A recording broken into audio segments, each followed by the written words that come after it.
വലിയൊരു ആദരവ് എന്നെ ഇന്ന് LEP നൽകിയിരിക്കുക. ഞാനതിന് ശരിക്കും അർഹനാണോ എന്ന് ചോദിച്ചാൽ ഞാൻ പറയും അർഹനല്ല എന്ന് പറയും. ഞാനങ്ങനെ ഒരു പരിസ്ഥിതിവാദിയായിട്ട് ഞാൻ എന്നെ തന്നെ പറയില്ല. പക്ഷേ പരിസ്ഥിതി സംരക്ഷിക്കപ്പെടണം എന്നാഗ്രഹിക്കുന്ന ഒരാളാണ്. ലോകത്തെമ്പാടും പരിസ്ഥിതിയുടെ പ്രൊട്ടക്ഷന് വേണ്ടി നിൽക്കുന്ന ഒരാളാണ്. പക്ഷേ ഈ ഒരു തെരഞ്ഞെടുപ്പുമായി ബന്ധപ്പെട്ട് വന്നു ചേർന്ന സാഹചര്യത്തിലാണ് ഇങ്ങനെ മാറ്റങ്ങൾ വന്നു ചേർന്നത്. ഞാനങ്ങനെ പരിസ്ഥിതിക്ക് വേണ്ടിയായിട്ട് തന്നെയാണോ ചെയ്തതെന്ന് ചോദിച്ചാൽ അല്ല എന്നുള്ളത് തന്നെയാണ് എൻ്റെ യാഥാർത്ഥ്യം. ഞാനൊരു 6 മാസങ്ങൾക്ക് മുമ്പ് ഒരു സ്കൂട്ടർ മേടിക്കണമെന്ന് ആഗ്രഹിച്ചു. കാരണം MLA നിലയ്ക്ക് എപ്പോഴും ഈ വണ്ടി പോകുമ്പോൾ എനിക്കൊരു അസൗകര്യം. കാരണം എപ്പോഴും ഞാൻ ഡ്രൈവറിനെ കാത്തിരിക്കണം, അല്ലെങ്കിൽ ആരെങ്കിലുമൊക്കെ സഹായമൊക്കെ വേണം. പിന്നെ പെട്രോളിൻ്റെ കാര്യങ്ങളൊക്കെ നിങ്ങൾക്ക് അറിയാം. അങ്ങനെ വെച്ച് നോക്കിയപ്പോൾ ഞാൻ വിചാരിച്ചു അങ്ങനെയാണെങ്കിൽ ഒരു സ്കൂട്ടർ നോക്കിക്കളയാം. ആ സ്കൂട്ടർ നോക്കി പോയപ്പോൾ എനിക്ക് ഒന്നും പിടിച്ചുമില്ല. നല്ല കോസ്റ്റ് ഒട്ട് കൂടുതലാണ് താനും, പക്ഷേ എനിക്കൊന്നും ഇഷ്ടപ്പെട്ടുമില്ല. അങ്ങനെ ഇരിക്കുമ്പോഴാണ് ഇലക്ഷനോടനുബന്ധിച്ച് ഞാൻ ഒരു സ്ഥലത്ത് യാത്ര ചെയ്തപ്പോൾ ഈ ഹൈബ്രിഡ് സൈക്കിൾ കണ്ടു. അപ്പം എനിക്ക് സൈക്കിൾ ഓടിക്കുന്ന ഇഷ്ടമാണ്. അപ്പം സ്കൂട്ടർ വേണം താനും. ഒരു വണ്ടി 2 എഫക്റ്റ് ഉണ്ടാകും. സൈക്കിളിൻ്റെ എഫക്റ്റും ഉണ്ട്, അതുപോലെ തന്നെ സ്കൂട്ടറായിട്ട് സ്പീഡ് പോവുകയും ചെയ്യാം. നമുക്ക് ഇച്ചിരി സ്പീഡ് കൂട്ടണമെങ്കിൽ സ്പീഡ് കൂട്ടാം.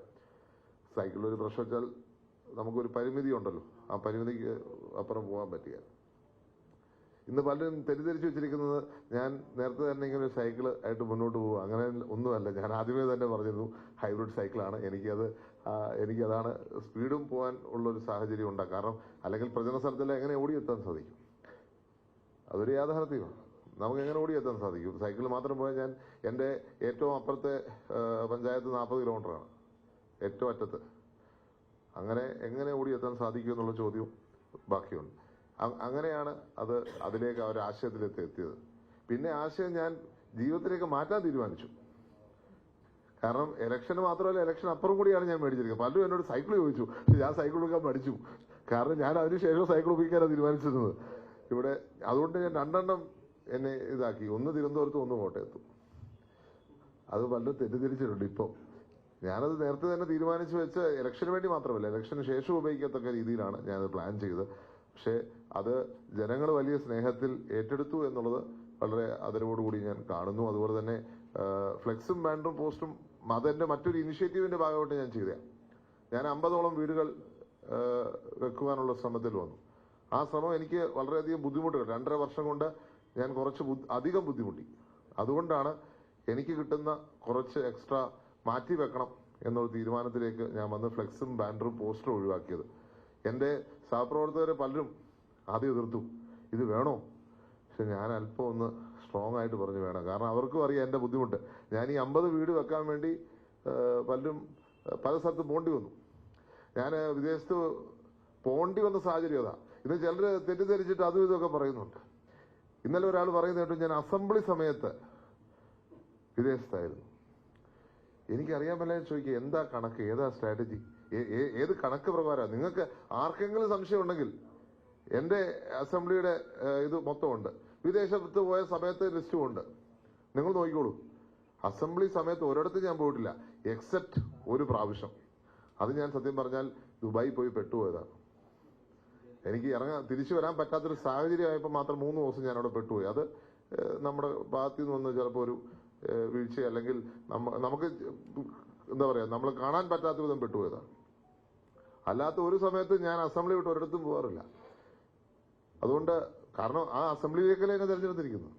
ഇവിടുത്തെ ജനങ്ങൾക്ക് വേണ്ടി സംസാരിക്കാനല്ലേ എന്നെ തെരഞ്ഞെടുത്തിരിക്കുന്നത്. ആ അസംബ്ലി വിട്ട് എനിക്ക് ഇവിടെ പോകാൻ സാധിക്കും? അസംബ്ലി നടക്കുന്ന സമയത്ത് എനിക്ക് അവിടെ തന്നെ നിൽക്കാൻ സാധിക്കത്തുള്ളൂ. അപ്പൊ എന്നെ കൊണ്ട് ചെയ്യാവുന്ന സമയത്ത്, പറ്റാവുന്ന സമയത്തെല്ലാം ഞാൻ അസംബ്ലിയിലുണ്ട്. അപ്പോൾ ഈ നാടിന്റെ വിഷയങ്ങളിൽ ഏറ്റവും പ്രധാനപ്പെട്ടത് പ്രിയപ്പെട്ട മന്ത്രി സൂചിപ്പിച്ച പോലെ നമ്മുടെ എൻവയൺമെന്റ് തന്നെയാണ്.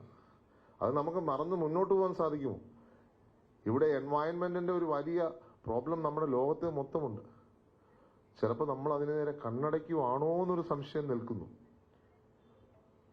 കേരളത്തില് നമുക്ക് പക്ഷെ അത്രയും ഒരു പാരിസ്ഥിതിക പ്രശ്നം വന്നിട്ടില്ലെങ്കിലും നമുക്കും ഇവിടെ സൂചിപ്പിച്ച പോലെ കണ്ടൽ കാടുകൾ ഉൾപ്പെടെ നഷ്ടപ്പെടുന്ന നമ്മുടെ പരിസ്ഥിതിയെ ബാധിക്കുന്നു, നമ്മളെ തന്നെയാണ് ബാധിക്കുന്നത്. അതുകൊണ്ട് തീർച്ചയായിട്ടും നമുക്കത് പ്രൊട്ടക്ട് ചെയ്യുവാൻ വലിയ ബാധ്യതയുണ്ട്. ഇവിടെ LEP ചെയ്യുന്ന വലിയ പ്രവർത്തനം, ആ പ്രവർത്തനത്തെ ഒരിക്കലും നമുക്ക് മറക്കുവാൻ സാധിക്കുന്ന ഒരു കാര്യമല്ല. ഇങ്ങനെ ഒരു വിഭാഗം എനിക്ക് തോന്നുന്നു കോൺഗ്രസിനുണ്ടെന്ന് എനിക്ക് തോന്നുന്നില്ല. LEP പോലെ ഒരു പ്രൊട്ടക്ഷൻ, പക്ഷെ ശാസ്ത്രവേദി ഉണ്ടെന്ന് തോന്നുന്നു. നാളെ അതിന്റെ ഒരു പരിപാടി, നാളെ വാരികനുസരിച്ചിൽ ഞാൻ പങ്കെടുക്കാൻ പോകുന്നു. അവിടെ ഒരു സൈക്കിൾ റാലിയാണ്, അത് ഞാൻ പങ്കെടുക്കുന്നുണ്ട്. അപ്പോൾ തീർച്ചയായിട്ടും നമുക്ക് പ്രത്യേക താല്പര്യം ലീഗ് ഇതിനകത്ത് എടുത്ത് വലിയ സന്തോഷം. എന്റെ പിതാവും ലീഗുമായിട്ടുള്ള ആത്മബന്ധം അത് എത്ര ദശാബ്ദമാണെന്ന് എനിക്ക് തന്നെ അറിയത്തില്ല. അത്രയ്ക്ക് വളരെ അടുപ്പം ലീഗുമായിട്ടും കുഞ്ഞാലിക്കുട്ടി സാഹിബുമായിട്ടും അതുപോലെ തന്നെ പാണക്കാട് കുടുംബമായിട്ടും ഒക്കെ ഉള്ളത് ഈ അവസരത്തിൽ ഞാൻ ഓർത്തെടുക്കുകയാണ്. ആ സ്നേഹം ഇന്ന് എന്നോട് കാണിക്കുന്നതിലും എനിക്ക് തോന്നുന്നു ഇത് പരിസ്ഥിതിയെക്കാട്ടിൽ എന്റെ അപ്പനോടുള്ള സ്നേഹം കൂടി കൊണ്ടാണ് നിങ്ങൾ എനിക്ക് തന്നിരിക്കുന്നുള്ളതാണ് എനിക്ക് തോന്നുന്നത്. അതുകൂടി കൊണ്ടാ. അതാണ് സംസ്ഥാന പ്രസിഡന്റ്. പക്ഷെ ഞാൻ കാണാറില്ല. സംസ്ഥാന ട്രഷറാണ് എന്റെ മണ്ഡലം പ്രസിഡന്റ്. പക്ഷെ എന്റെ അടുത്ത് വന്നിട്ടില്ല ഇതുവരെ. ഇന്നാണ് ആദ്യമായിട്ട് വന്നത്. ഈ പുരസ്കാരം കൊണ്ട് അങ്ങനെ ഒരു ഗുണം കൂടി ഉണ്ടായി. അവിടുത്തെ ലീഗിന്റെ പ്രസിഡന്റ് എനിക്കത് കാണാൻ പറ്റി. അപ്പൊ ഏതായാലും തീർച്ചയായിട്ടും അങ്ങനെ പരിസ്ഥിതി എന്നുള്ളത് നമ്മുടെയൊക്കെ കടമയായി തീരട്ടെ. എന്റെ അഭിപ്രായത്തിൽ നമ്മൾ അതിലേക്ക് ഷിഫ്റ്റ് ചെയ്യണം. ഇപ്പൊ എല്ലാവർക്കും ഷിഫ്റ്റ് ചെയ്യാൻ പ്രാക്ടീസ്. എന്റെ സിറ്റുവേഷനിൽ എനിക്ക് ചെയ്യാൻ സാധിക്കുമോ? എനിക്കൊരു ധൈര്യം വന്നു. എനിക്ക് കാരണം 2.5 വർഷത്തെ പ്രവർത്തനം എനിക്ക് അത്രയ്ക്ക് ഉറപ്പുണ്ടായിരുന്നു. ജനങ്ങൾ എന്നെ കൈവിടത്തില്ല എന്നൊരു ഉറപ്പ് വന്നു. അതുകൂടി ചേർത്താണ് ഞാൻ റിസ്ക് എടുത്തത്. ആ റിസ്ക് ജനങ്ങൾ അതിനെക്കാട്ടിൽ ഏറ്റെടുത്തു. കാരണം ഞാൻ ഫ്ലെക്സോ ബോർഡോ പോസ്റ്ററോ വെക്കുന്നതിനെക്കാട്ടി പബ്ലിസിറ്റി ഇത് വേണ്ടാന്ന് വെച്ചപ്പോ എനിക്ക് കിട്ടി. അതൊരു യാഥാർത്ഥ്യമാണ്. അത് സത്യം പറഞ്ഞാൽ ഞാൻ പ്രതീക്ഷിച്ചതല്ല. ഞാനൊരു സ്വാഭാവികമായിട്ടൊരു നോർമൽ തീരുമാനം എടുത്തു എന്ന് മാത്രമേ ഉള്ളൂ. അതിന് ഇത്രയും പബ്ലിസിറ്റി കിട്ടുമെന്ന്, അല്ലെങ്കിൽ ചിലർ വിചാരിക്കുന്ന ഞാൻ PR വർക്ക് ചെയ്തെന്ന്. ഒരു രൂപ ഈ PR-ന് വേണ്ടി ഞാൻ ഈ ഇലക്ഷനിലോ അതിനുശേഷമോ ചെലവഴിച്ചിട്ടില്ല. നാച്ചുറലായിട്ട് ഓർഗാനിക് ആയിട്ട് കിട്ടിയ എന്തെങ്കിലും ഉണ്ടെങ്കിലേ ഉള്ളൂ. ഇത് ആരെങ്കിലും എന്നെ തെളിയിച്ചാൽ, ചിലർ ഇന്ന് അതുമായിട്ട് ഇങ്ങനെ പറഞ്ഞ് നടക്കുന്നുണ്ട്. ഞാൻ 1 രൂപ ചെലവാക്കിയിട്ടില്ല, ഞാൻ മൊത്തം ലാഭിച്ചിട്ടേ ഉള്ളൂ. അതിന്റെ ഒരു സന്തോഷവും ആശ്വാസവും എനിക്കുണ്ട്. എത്ര രൂപ എനിക്ക് ലാഭിക്കാൻ പറ്റിയെന്ന് എനിക്കറിയാം. അത് ഞാൻ പബ്ലിക് ഡൊമൈനിൽ പറഞ്ഞിട്ടുമുണ്ട്. അതുകൊണ്ട് തീർച്ചയായിട്ടും നമ്മളൊക്കെ മനസ്സ് വെച്ചാൽ മാറ്റങ്ങൾ ഉണ്ടാകും. മാറ്റങ്ങൾ അനിവാര്യമാണ്. തീർച്ചയായിട്ടും ഇത്രയേറെ എന്റെ മണ്ഡലത്തിൽ എനിക്ക് തോന്നുന്നു 140-ൽ ഒരു സ്ഥലത്താണ് കേസ് ഇല്ലാത്തത്.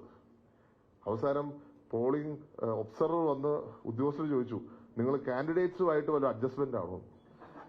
കേസില്ല. അവര് പറഞ്ഞതാണ്, ഒരു കേസ് പോലും ഇല്ലാത്തൊരു മണ്ഡലം. കാരണം ഫ്ലെക്സിനെ ചൊല്ലി പോസ്റ്റർ ചൊല്ലി ഏറ്റവും കൂടുതൽ വഴക്ക് കിടക്കണേ. അത് പോസ്റ്റർ കീറുക, ഫ്ലെക്സ് എടുത്ത് മാറ്റുക, ഫ്ലെക്സ് എടുത്ത് കളയുക. കാരണം എനിക്കൊരു ചെറിയ അനുഭവം കൂടെ ഉണ്ട്. കാരണം ആദരണീയനായ പ്രതിപക്ഷ നേതാവ് വന്നതിന്റെ ആ സമയത്ത് കുറെ ഫ്ലെക്സ് എടുത്തവന്മാര് കളഞ്ഞു. ഈ പുതുകിയ യാത്രയായിട്ട് അദ്ദേഹം വന്നപ്പോൾ ഞങ്ങളുടെ ഫ്ലെക്സ് എല്ലാം എടുത്ത് കളഞ്ഞായിരുന്നു. അതിനുശേഷം ഏതോ ഒരു പ്രശ്നം വന്നപ്പോൾ CPM-കാർ എടുത്ത് കളഞ്ഞു. അപ്പം ഇലക്ഷൻ കൂടെ ആയപ്പോൾ അത് സ്വാധീനം കൂടുതലായിരുന്നു. പക്ഷേ പോസ്റ്ററും ഫ്ലെക്സും ഇല്ലാന്ന് പറഞ്ഞപ്പോൾ ശരിക്കും പറഞ്ഞാൽ അപ്പുറത്ത് വശത്തും കുറവായിരുന്നു. ഫ്ലെക്സും പോസ്റ്ററും അവരും കുറച്ച് അടിച്ചിട്ടുള്ളൂ, അവരും കുറച്ചേ വെച്ചിട്ടുള്ളൂ. അപ്പൊ തീർച്ചയായിട്ടും അത് ജനങ്ങൾക്ക് സ്വീകാര്യമായതുകൊണ്ടാണ്. എന്റെ പാർട്ടിക്കാർ പിന്നെ എന്റെ അടുത്ത് പ്രഷർ വെച്ചിട്ടില്ല, ഒരു പ്രഷറും ഉണ്ടായിട്ടില്ല. തീർച്ചയായിട്ടും നമ്മളപ്പോ ഒരു മാറ്റത്തിന് തയ്യാറായാൽ ജനങ്ങൾ അതിനെ സ്വീകരിക്കും എന്നുള്ളതിന്റെ തെളിവായിട്ട് ഞാൻ വിശ്വസിക്കുന്നു. ഈ ഒരു അവാർഡ് ആ ഒരു അംഗീകാരമായി ഞാൻ കരുതുകയാണ്. ഈ അവാർഡിനും പ്രത്യേകമായ സ്നേഹത്തിന് നന്ദി പറയുന്നു. ആദരണീയനായ മന്ത്രി, എനിക്ക് അദ്ദേഹത്തിന്റെ കയ്യിൽ നിന്ന് കൂടെ കിട്ടാൻ സാധിച്ചത് അതിയായ സന്തോഷം. ഇതുപോലത്തെ പ്രവർത്തനത്തിൽ ഏറ്റവും കൂടുതൽ നേതൃത്വം കൊടുക്കുന്ന ആളാണ്. ഇനി 5 വർഷക്കാലം അതായിരിക്കും നമ്മുടെ LSGD-യിൽ നടക്കാൻ പോകുന്നതാണ് എന്റെ വിശ്വാസം. തീർച്ചയായിട്ടും നമുക്കൊരു എൻവയൺമെന്റ് ഫ്രണ്ട്ലി സിറ്റുവേഷൻ വേണം.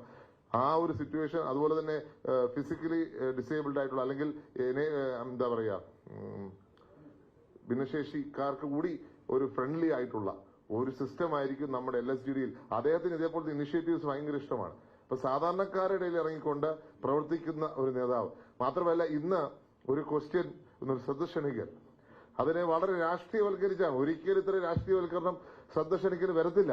ഇത്രയും രാഷ്ട്രീയവൽക്കരണം നടത്തി ലീഗിനെ സ്പെസിഫിക്കലി ആക്രമിച്ചുകൊണ്ട് ഒരു ശ്രദ്ധ ക്ഷണിക്കല് നടത്തിയിട്ട് എല്ലാവരും അഭിനന്ദിച്ച കാര്യമുണ്ട്.